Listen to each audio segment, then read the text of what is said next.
Welcome to our podcast, Fear Less, Do More. Here we're going to take a deep dive into the minds of some really daring, impactful change makers. I'm your host, Gill Hunter, and I'm the managing partner at Square One Law. In each episode, we're going to meet some innovators, some trailblazers, and we're going to talk about their successes, their fears, their challenges, and their lived experiences. We're going to understand their secrets to their resilience and their source of their passion, so that we can understand what drives them to achieve. These are all leaders who inspire us to step out of our own comfort zones and fear less, do more. Welcome to this episode of our podcast, Fear Less, Do More. Today I have with me Michael Nicholas, who is the Diversity and Inclusion Manager at Northumbrian Water. But there's a lot more to Mickey than that. Hi, welcome. Hi Jill, how are you? I'm great, thank you. How are you? Yeah, good. Good. Good to be here. You know, it's a bit misleading to say you're the Diversity and Inclusion Manager for Northumbrian Water, because behind that is a really varied, really interesting career and a really interesting story. Well, you're an East End boy. Yes, long time. Born and bred in the East End of London, in some of the most, I think they call it socially deprived areas. Didn't feel like that when I was growing up because everyone's at the same level.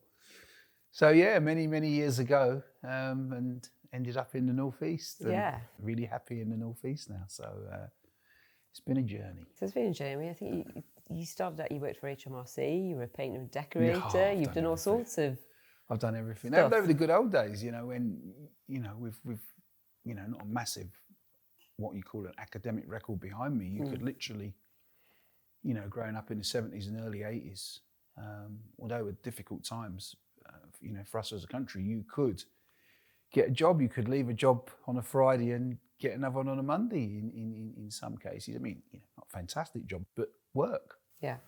You know, especially in my part of the world, there was always something to do. So yeah, I tried several things, some out of necessity, some because at a point I had a bit of an interest in it. But yeah, we got by and we made our way, as they say. You know, it's interesting. And the bulk of your early career has been in the fire service.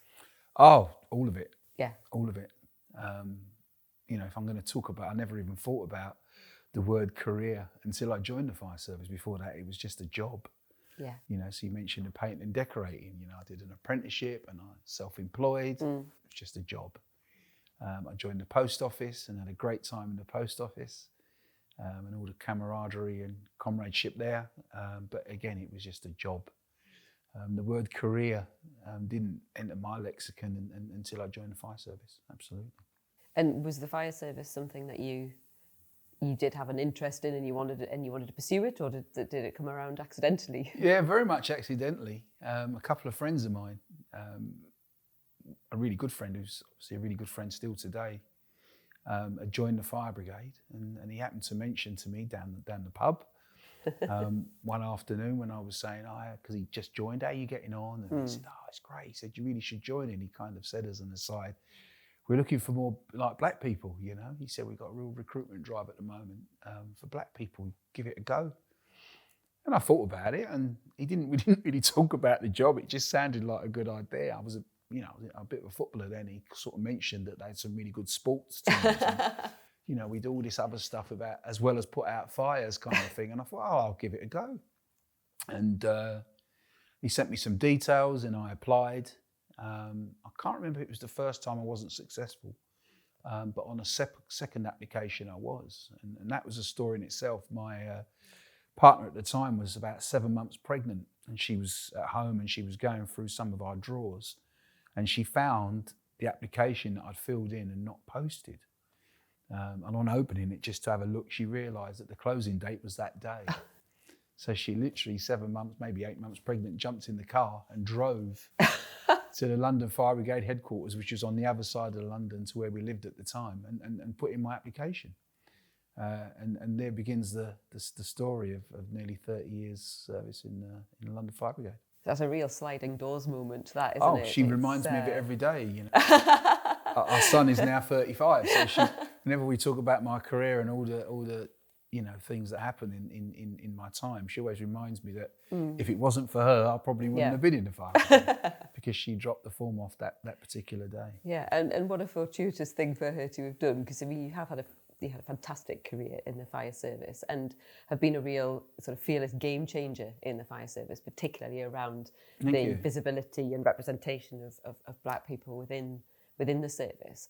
What was that like, being one of the first Black people within the fire service? In the London Fire Brigade, I mean, I think when I joined in 1990, what we had as data at the time said there was less than 200, and it was a workforce of 10,000 plus. Wow.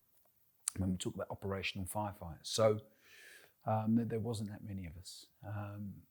But I didn't, having grown up in a multicultural, multiracial East End of London, and then being based at a fire station on my manor, as we call it, where I lived, in my borough, I never even thought about it. I never even thought about, and I often say it was only when I joined the fire brigade I became not a firefighter, but a Black firefighter, because of the politics at the time. And Ken Livingstone was the mayor at the time, the old GLC, and he'd really driven for equality. It was one of politically a massive thing for Ken Livingstone. And it was only till the fire, I often say, as I say, I joined the fire brigade, I sort of became Black because it was such a big thing. But it was difficult. And a lot of what I did subsequently within the fire service was based on my early start. As I said, I was based on my manor in a place that I lived and grew up in, and yet my early times in the brigade was really challenging. And there was a culture in the fire brigade at the time that people joined really young. You could join from 18, so a lot of people joined at 18, between 18 and 20. But I joined at nearly 26. So I sort of joined the fire brigade as an old person. Yeah, in comparison to other new entrants. I remember my training squad, there was 3 of us, who were over 25. The rest of the training squad were all fairly young lads. And I mean that, lads, it was only lads. So having joined an organisation, not knowing that much about it, to be honest, or the job, and to come up against some of the challenges and some of the really challenging behaviours, discriminatory, awful behaviours that I came up with, was really difficult for me. At the age of 26, I was treated like a boy. Literally, you were expected as a fairly new firefighter to do all the rubbish jobs, not only in terms of operationally, but around the station, making everyone tea and sweeping up. And that was completely alien to what I understood about, work and a working environment. And as I say, especially in terms of where I lived and what I knew. So it took a long while. It took a long time. I mean, there are many times, certainly in my first 18 months, seriously considered not staying there. But I had a young child at the time, and 2 reasons. 1, you got bills to pay, and 2, I just wanted my first child, to be proud of something that I did, and it was a really proud job on the outside. But yeah, it wasn't good. It wasn't good. Is that why you got involved in the Fire Brigade Union? Yeah, absolutely. It was a difficult time for anyone who was different, anyone who wasn't, white male, and even some white males got a lot of stick. The culture was awful. The culture was very bullying, very oppressive, especially if you were new, as I say, or different. And the union started to take a lead on that. The union leadership at the time was led by a guy called Ken Cameron, very left-wing socialist leadership, and they started to realise, through the grapevine, I guess, that certain people who were members of their union were not having a particularly good experience. So the union started to do something about it, and held out hands really to say to people like myself, look, come and tell us about what's going on, tell us how you feel, and help us to, through the channels to start to put things right. And unbeknown to me, ever since sort of early 80s, the Fire Brigade had been talking about equality, and it had only been talk really. Yeah. And the union became very, very aware of that. So yeah, it was through the union and being encouraged by the union to speak out and being encouraged by the union to find a way to make things better, that I really started to think, you know what, this is what's happened to me or happening to me. And on a day-to-day basis, you do what you do, but I'm passionate about making somewhere better for people coming in behind you, and the whole of the fire service, especially London Fire Brigade, who are leading on recruitment and diversity and bringing in different people, because Ken Livingstone had told them that's what they've got to do. I just didn't want people from my community coming in behind me and having the same problems. Really, it was every day was a challenge for sure.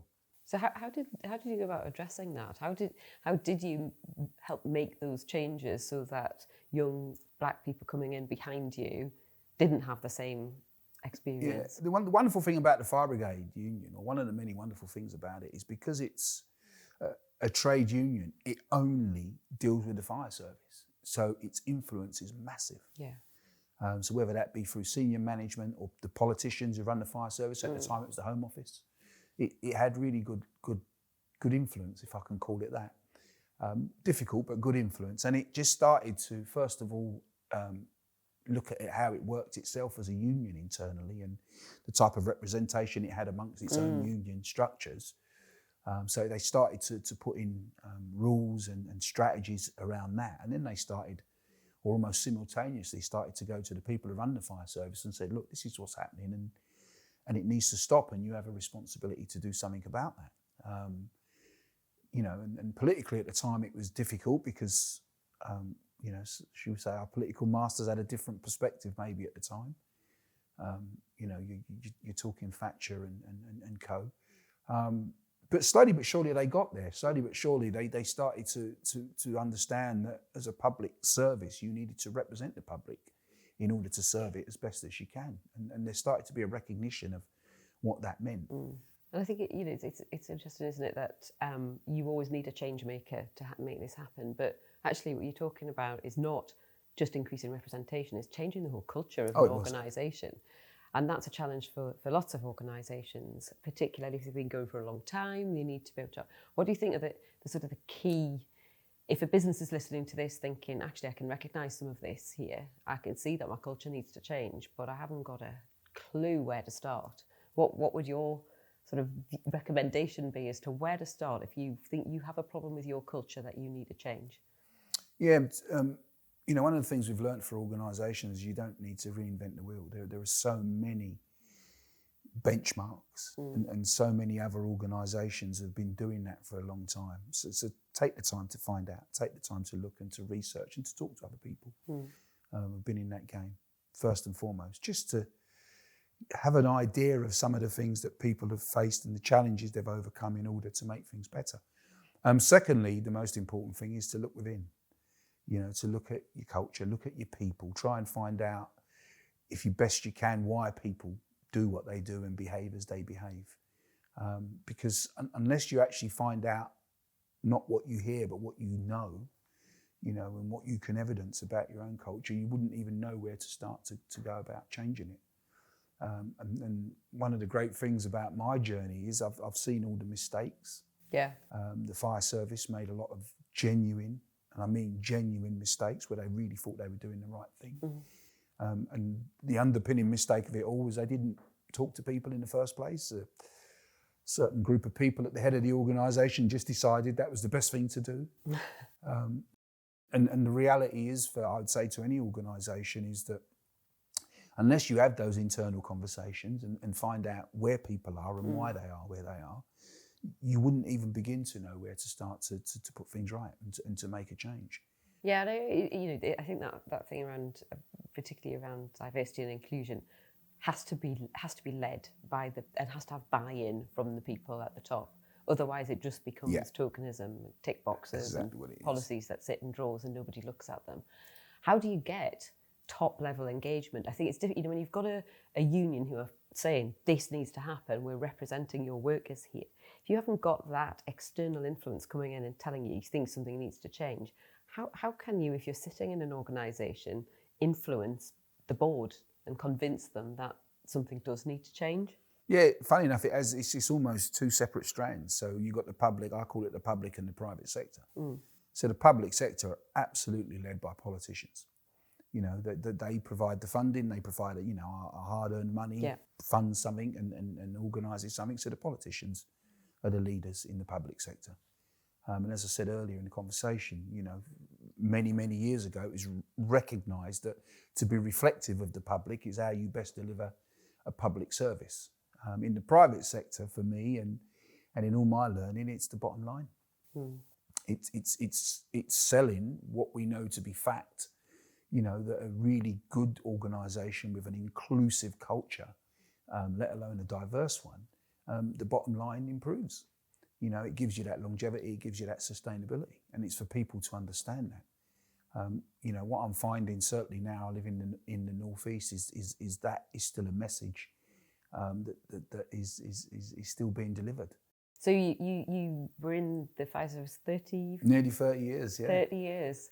I mean, you must have seen an enormous change. When you left the fire service, what were the things that you looked back and went, I'm really pleased that that happened and I had some influence in that? Two things really. One, the leadership. The leadership of the fire service was predominantly, especially in the big fire brigades. So you're looking at London, the Westmeads, Manchester, and places like that, Yorkshire. Some of those big fire brigades, you know, inner city fire brigades. The type of leadership they then had. Leaders who were born into diversity, born up with diversity, understanding diversity, and the really good ones then making sure that their beliefs became reflective, especially in their management teams. That was the biggest change. I remember back in the day having conversations with people who, you know, who had a massive amount of influence, who didn't have a clue. And sadly, some of them didn't want to have, was not interested. You know, the old thing was, oh, as long as we put the fires out, that's all that matters. It doesn't matter who puts the fire out, as long as we do put the fire out. And of course, as the fire service changed from being just reactive to being more community inspired, then other things had to change. And sadly, some of the leadership way back then didn't get that. But the biggest change for me in some of those places, and the biggest evidence, is the type of people you now see in the fire service, getting on and off of fire engines and representing the fire service in the community in all different ways. You know, there's been an awful lot of change, especially when I start to talk about community fire service.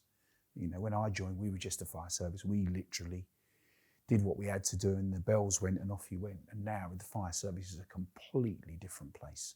For me, the biggest evidence will always be what the public sees, which is the fire engines and other people in fire brigade vehicles and in fire brigade uniform is completely different to when I joined.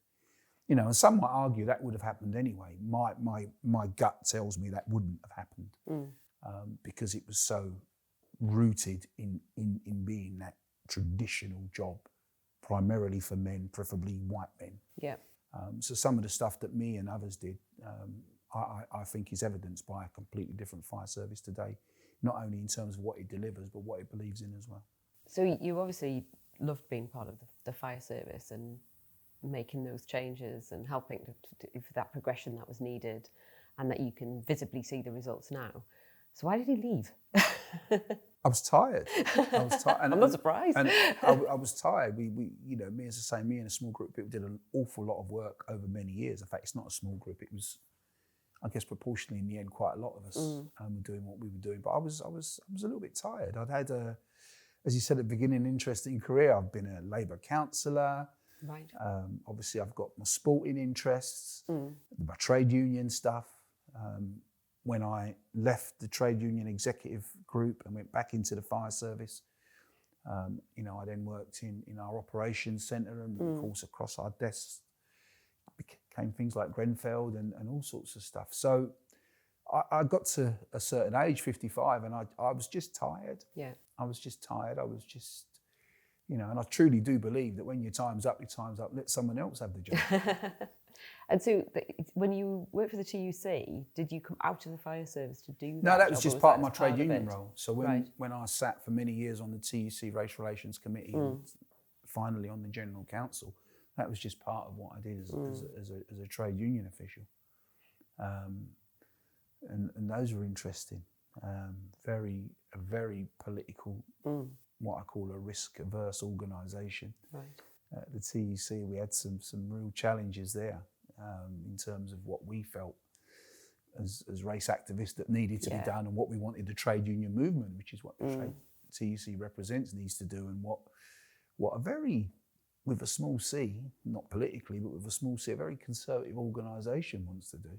That's a really interesting insight, because I think from the outside, people always think about unions as being, very contentious and out there and pushing the boundaries and all that sort of stuff. So the internal experience was obviously very different. It was obviously... Yeah, absolutely.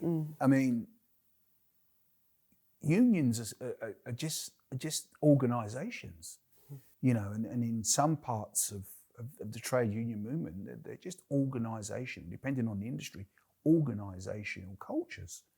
And it's no different for a union in terms of its management or its structure, And I remember some of our biggest battles over the years have been internal union battles, absolutely. I remember the TUC at our behest, especially after Stephen Lawrence died, and we had the Macpherson, and we were part of something called the Stephen Lawrence Task Force, which was about the trade unions, really. And then we started to look at trade union representation, especially around, people who were seen in the workplace as minorities. And the trade union representation wasn't very good.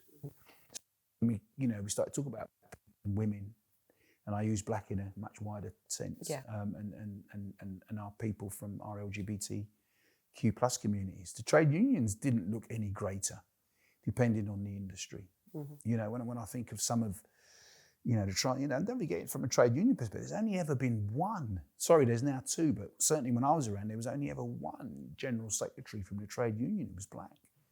It was Lord Bill Morris. Yeah. And a good friend of mine, Pat Roach, is now the NASWAT general secretary. But before that, there were never many senior black trade union leaders or women. So even the trade unions, had their struggles. The trade unions, don't forget, came out of a certain, as I said, depending on the industry, a certain culture. Yeah. The struggle was everywhere. Absolutely. And do you think that lack of representation, and this is a more general, not just in sort of the TUC or the Fire Brigade, people, I would say call it an excuse, but the reason why quite often people say, it's a meritocracy here. Is a meritocracy a myth? In a lot of places, absolutely it is. And I often talk to people around when people use the word equality or equity and meritocracy. Often say it's before we get to meritocracy, what happens below that? Because ultimately what happens there is what gives you your end result up there. And so some of the things we did in the fire service and in other industries was to really look at that. How do we get to that meritocracy? What happens below the surface? And then all the evidence tells us when we talk about education, when we talk about health, when we talk about employment, all of a sudden, all the trends tell us that actually a meritocracy is very hard to achieve because there's no level playing field. There's no level playing field. And that was really difficult. It's really difficult to, not so much to get the message across, but to get people to understand that's what we mean by meritocracy. But it has to start at the bottom. Yeah. It doesn't start when you're halfway through your career, because by then it's too late. Yeah. And it was really difficult in the fire service, very challenging to talk about equity as opposed to equality, and those type of conversations. Absolutely. How did you get from London Fire Service, trade union activist, racial activist, to working for Northumbrian Water in the north of England? Yeah, I just said I retired in 2018. My wife's a borough lass, so she's from Teesside, and she'd lived in London for many years after, going to university up here. So we've been together quite a few years, and I just like coming up here. And the stars aligned, really. We had some family difficulties up here. My father-in-law was quite ill. My daughter was going from primary to secondary school. We weren't overly impressed with the schools in our catchment area. And I'd always kind of said to myself that I didn't want to retire and be in London. I mean, the plan always was years ago to not be in England, with parents in the Caribbean. So yeah, all those things came together, and we just, as I said, I've always liked coming up here for years, Northumberland and places like that when I visited, and I just thought, let's go for it. I often talk to people, even now, people haven't seen me for a while, so how's retirement, me? Hey, they don't even realise I'm busier than working. ever. Yeah. So I had a couple of years I did nothing, and it was wonderful. I mean, I was doing nothing in a really wonderful place, and I could never have imagined myself doing nothing in London in much the same way. Enough to tell the story, then COVID turned up, the pandemic turned up, and I went from this wonderful existence of not doing a lot, just making sure that Anna was supported and the kids were watered and fed, and all of a sudden I was doing it around the clock. And on top of that, of course, we were homeschooling, weren't we? And which gave us the greatest appreciation we could have ever had about in terms of the teaching profession. You know, all of a sudden, I got two reluctant students, like millions of other reluctant students. And I'll never forget one evening, a month into lockdown, and my wife just said to me, "You all right?" And I said, "No, I'm not all right at all." She said, "Do you want to go and try and get a job?"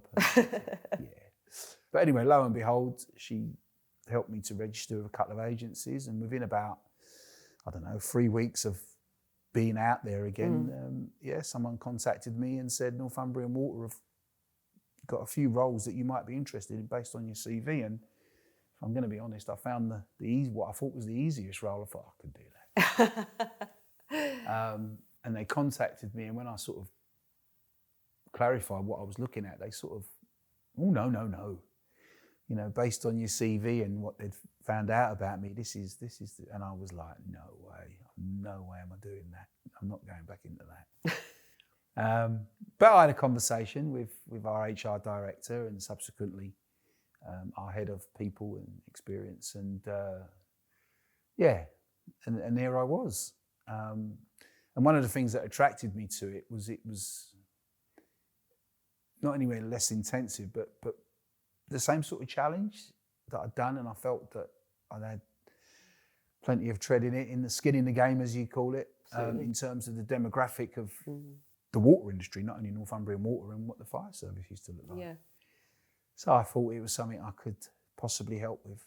And I genuinely meant that help. I'll never forget when I came off the phone and my wife sort of mentioned, the salary, and it sort of dawned on me, I never even asked. I never even thought about the salary. And of course you only had that privilege, didn't you, when you got a pension already. And it just didn't dawn on me. I just saw the challenge, like often doing things, I just say, oh, it's a bit of a challenge, or maybe I can. So that's how I ended up at Northumbrian Water. So working in the Northeast, I would imagine it's quite different to working in London. Just a little bit. How have you found sort of attitudes towards diversity? Is it different? Is it the same? Is it the same challenges? Is it different challenges? What's it like working in that sector, in that environment in the Northeast? It's different in that, especially when you look at certain human characteristics, there's less of it here. So we take, for no real reason, take gender out of the equation, and when you start to talk about other types of under-recognised or underrepresented peoples, then it's lower here. There's certain things that you just take for granted coming out of London or any other big city because of its demographic, and you don't do that here. But one of the things I've always loved about the North, especially the Northeast, is the human traits. Warm, funny, literally, just a belief in humankind, and people are just nice. So when you've had conversations and sometimes a bit of storytelling, people really listen and try and understand it because it's not in their day-to-day life, So the difference I've found is certainly it's more challenging in certain respects because of the demographic. Yeah. But the flip side of that is that genuinely the people really want to understand it, and then want to understand it in a way so they can then go away and do the right things and make sure that everyone gets an opportunity and everyone understands that the opportunity is there for them. Whereas, sometimes, funny enough, in the most diverse demographic place, sometimes you don't get that. People are just hardwired to say, no, I'm not going to do that, So that's the difference I've found, that the Northeast, the people are a little bit more open to understanding what we mean by change and what we mean by diversity. And then, of course, when you sell it to them, that it's very much something that they are involved in, and that they can influence. Because when we start to talk about inclusion, you're talking about everyone. I think people are fairly open to it. As in my experience so far, I still think some of our leaders, some of our business leaders, have got a long way to go, because if we're going to really start to talk about shifting things, then it's about leadership, as we said earlier. And I'm not convinced in terms of what I've seen. I've done some work with the Chamber and other organisations. I'm not convinced that that leaders truly believe in it. I guess it was when we started to get the right type of leaders in other parts of the country, it was a little bit easier for them because they had the demographic. It's interesting. I was talking to somebody recently who was saying, if you haven't got the demographic, well, there's two things. Is that an excuse, or have you really not got the demographic? And if you have, just try harder to engage. What are you doing to engage with those different communities? But there's also a thing around, well, if you can't get your workforce to reflect diversity in the way that you want it to, what about the other parts of your business, like your suppliers?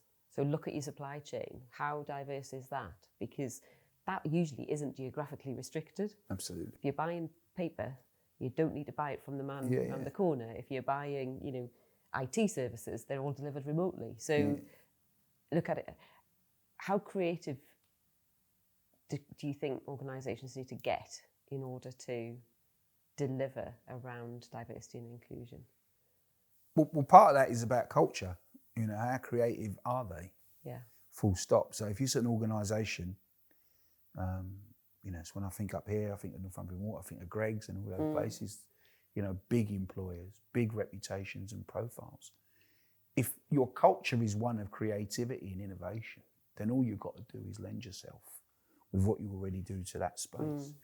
It's interesting, when I first came to Northumbrian Water, very early on, I started to talk about the supply chain, because in the public sector now, you can't even get into the supply chain unless you tick certain diversity boxes. It's just impossible. We fought for years from a London Fire Brigade perspective, and we had political support as well, thankfully, where we just literally said, unless these are the things you do, you can evidence that, you can't even tender for our hundreds of millions of pounds of contracts. And so one of the first conversations I had at Northumbrian Water with our procurement people was exactly that. What do we do about supply chains? And one of the good things that we do, but one of the obstacles to that, was we committed to spending 60 odd pence in every pound locally. And of course we not only obviously provide water and wastewater service up here, we also own Essex and Suffolk Water. From a water perspective, we provide water there. So all of a sudden, you're really stretching yourself a little bit, because in one breath, it's a really good local community commitment to make, but it then sort of ties your hands a little bit, So of course, my argument would be, right, with the other 40 pence in a pound, we better go here, there, and everywhere, right? Yeah. But again, it's about, first of all, knowing what your internal landscape is, and we had to do a lot of work. Who are our suppliers? How long have they been our suppliers? What are they doing around D&I? What are their beliefs? What do they understand about the journey we're on? How do they now going to align with that? And we haven't got to the point of saying, like we did in the public sector, unless you do, you can't do this. But we're on the road to it. We're on the road to it because, you can't say as an organisation, this is what we want to be, and then not demand it of people who are getting your money. That doesn't work. So we've talked a lot about sort of your roles in your career and your jobs. What about Mickey at home? What sort of things do you do to chill out, relax, and detach from some of the quite emotive stuff that you're dealing with on a day-to-day basis? Oh, I do some weird and wonderful things. and my mates, literally, especially my London mates, look at me as if I've lost my mind compared to the Mickey that they knew. So, I left London. I had a certain physique. We had the privilege when we moved up here and then bought our first home here. In fact, before we bought our first home, our neighbour, when we first moved up here, had a double garage. And in the corner, he had an unused multi-gym. I sort of said, Tim, what are you doing with that? And he said, oh, my son bought it in London, then realised it was too big for his flat. So he shipped it up here. So then we you know, I'd started to look after myself physically a little bit better. So then we turned that into a gym. So I trained, and then we bought our first property here. I turned the double garage there. I decided that wasn't going to be storage. So I exercise. I'm a football coach. So that's a release, shouting at kids. Or more to the point, kids shouting at me. Sometimes it's like a crash. So I took my FA badges, as they call them. So I became a qualified football coach. And that's a release. My daughter, both my kids, my younger kids played football. My daughter's a really, really good footballer. My son's not bad, although he now likes rugby. So I coach my daughter's girls team, a really good side. And then, you're going to love this, Gill. My son started a paper round last year. I'm trying to impress upon my young kids the need to understand money and the value of money and earning and money. Independence. You know, and stop nicking off of mum and dad, just have your own money. So I went to my local paper shop, and in the window it was paper round. I said, oh, I can do that. Tell the boy, Luke, I've got a paper round for you. And at first he was really keen, but he's getting up at 6:30, and a couple of days a week he was going to morning club football and sport before 8 o'clock. So he was, and we just got to a point about 2 months ago. He said, Dad, I just can't do this anymore. I'm knackered. I'm just burnt out. And I thought, oh no, because I was really enjoying it, because I went with him every morning. Right. So I walked around with him, and it was great, dad and son time, and it was lovely. And I thought, oh no, I've really enjoyed getting up. So I happened to mention to my daughter, there's nothing like my son, about giving up the paper round. She said, I'll do it with you, Dad.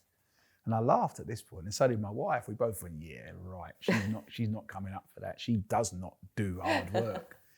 But she was absolutely on it that she was going to come out and do the paper round. Needless to say, she did one. So I've carried on doing it. Oh, have you? So now I do a paper round on my bike. Sometimes I jog it. And my mates in London, when I say, oh, you know, we're chatting on the phone, I go, right, I'm having an early night tonight. I've got the paper round in the morning. They go, what? But that's a wonderful release as well, because I'm just cycling around or running around, talking to myself. Mindful moments. So all those things are mindful moments, absolutely. And then I've got my kids, and sometimes, not often, but the kids are a wonderful release as well.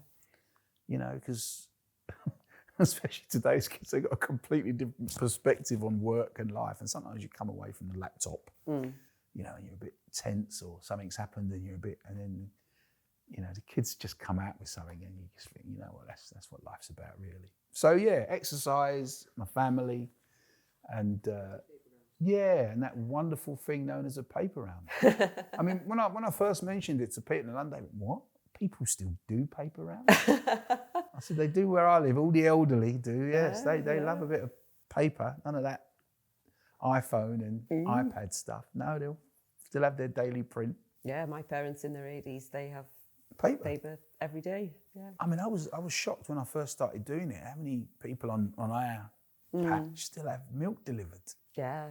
Oh, yeah, absolutely. But the milkman does loads more now, doesn't he? So you can deliver eggs and orange juice and all sorts of things at the same time. So that really takes me back, you know. Yeah. And of course, I'm walking around with Luke, and I'm seeing that, and I'm explaining it to him, and he's looking at me and say, shut up. They actually call it the olden days.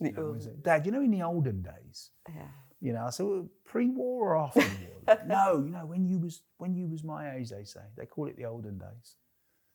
So they're a wonderful release at times, not often, but at times. The kids apart from during COVID. Kids are good. And I've got 3 other children. I've got the eldest, I said, is 35. He works for Red Bull. Okay. He's Max Verstappen's mechanic. So he's been in that game for a while. He travels all over the world, sees none of it, as he says. And I've got 2 middle daughters. One works for Tesla. One's just starting as a midwife. She's just finished her midwifery degree. So she starts in a hospital in 3 weeks. That'd be really interesting. None of us realised she had any kind of inclination in terms of kids ever. And all of a sudden she came home after she finished her A-levels and said, I'm going to do a midwifery degree. We laughed. Me and her mum laughed. I said, really? But yeah, so she struggled through that. So the kids are doing good, and that gives you a certain amount of relief and pressure and laughter. We talk about, you know, this podcast about fearing less, and you've done a lot of that during your time. what do you want to do more of in the future? Well, Northumbrian Water launched our first ever D&I strategy last October, so I definitely want to deliver on that, and that is challenging. We've got recruitment targets, certainly from a disability and an ethnicity perspective, are going to be challenging. So I definitely want us to really make some inroads in some of the things we've got there. We've got a gender pay gap target and all sorts of stuff. So that, on a professional level, I really want to deliver as best as we can. And I've got till the end of 2025 to start to really show some evidence of progress and improvement there. And other than that, I just want to be healthy. You know, I'm 60 in 2 weeks, almost 2 weeks today. And I just want to remain as healthy as I can, because I think that's the root of everything. No matter what your ambitions or your dreams are, if you haven't got the decent health to go with it, then it's nothing, is it? It doesn't pan out. Well, that's a lovely way to end. I think that's, it's really important, isn't it, that we look after ourselves for now and for the future. Yeah, absolutely, Jill. So thanks ever so much for talking to me today. No, it's been a pleasure. Thank you. Fascinating insight into a world that I know very little about. Yeah. So thank you very much. Thanks for listening to that episode. We're at a point in the season where it's time to take a short break, but we'll be back after Christmas on the 12th of January with 6 more inspiring guests. Thank you for listening to Fear Less, Do More. All of our guests come from a diverse range of backgrounds, but they all share a common drive to face their fears, take action, and create meaningful impact. If you've enjoyed this episode of our podcast, please follow us, Square One Law, on Instagram and LinkedIn, and share the content with your friends, family, and networks. Thank you, and see you again on our next episode.